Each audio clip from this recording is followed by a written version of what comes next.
So దీన్ని base చేసుకొని ఫ్యూచర్‌లో మనకి ఏఐ జాబ్స్ అనేవి ఉంటాయంటారా? లేకపోతే పోతాయంటారా? అంటే ఈ లే ఆఫ్స్ అనేవి చూస్తున్నాం కదా ఇంకా. సో, ఏఐ అనేది అంటే ఏఐ అంటే ఏంటండి? హ్యూమన్‌తో రీప్లేస్ చేయటం. హ్మ్.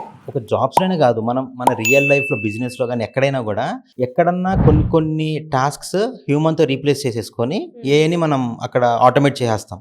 సో, జాబ్స్ ఏఐతో ఇప్పుడు ఏఐ ట్రైన్ చేయాలన్నా, లేతే ఏఐని మనం అప్‌డేట్ చేయాలన్నా, దానికి రిలేటెడ్ జాబ్స్ చాలా తక్కువుంటాయి. హ్మ్. హ్మ్. ఓకే. హ్మ్. బట్ ఏఐతో మనం చేయించే పనులకి వేరే వాళ్ళు ఇప్పుడు జాబ్స్‌లో ఉన్నారా?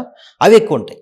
Okay. So, how we are making to work with AI ఆ జాబ్స్ రీప్లేస్ అవుతాయి. హుహు. బట్ ఏఐని క్రియేట్ చేసి, ట్రైన్ చేసి, దాన్ని అప్‌డేట్ చేసే జాబ్స్ చాలా తక్కువుంటాయి. హ్మ్. ఎందుకంటే ఏఐని క్రియేట్ చేస్తే, అప్‌డేట్ చేస్తా ఉంటే, దాంతో చేయించుకునే పనులకి రీప్లేస్ అయ్యే హ్యూమన్స్ ఎక్కువ మందుంటారు. ఓకే. దాంతో వర్క్ చేపిచ్చే వాళ్ళు చాలా తక్కువ మందుంటారు. అంత ఎక్కువ అవసరం ఉండదు. ఇప్పుడు హ్మ్. ఏఐని ట్రైన్ చేయాలన్నా, లేకపోతే ఏఐని ఏమన్నా అప్‌గ్రేడ్ చేసుకుంటూ, దాన్ని అప్ టు డేట్ చేసుకుంటూ అన్నా, లేకపోతే డేటాని అపెండ్ చేస్తూ ఉన్నా, లేతే కొత్త కొత్త ఫీచర్స్ దానికి యాడ్ చేస్తా ఉన్నా, దానికేంటంటే లిమిటెడ్ హ్యూమన్స్ కావాలి. హ్మ్. బట్ ఈ ఏఐని మనం క్రియేట్ చేసిన మోటో, అది మనం మన అలా డైలీ లైఫ్‌లో గానీ, లేతే మన బిజినెస్ ఒక సెక్టార్‌లో, బిజినెస్ స్ట్రాటజీస్‌లో యూజ్ చేసినప్పుడు, దానికి ఇదివరకు మనం యూజ్ చేసిన హ్యూమన్స్‌కి ఏ ఏ వర్క్స్ మనం రీప్లేస్ చేస్తున్నామో, అయన్నీ ఎఫెక్ట్ అయిపోతాయి. ఓకే. సో, మీరు ఒక జాబ్ అంటూ లేదండి. ఐటీ సెక్టార్‌కే కాదు. Any sector you can take.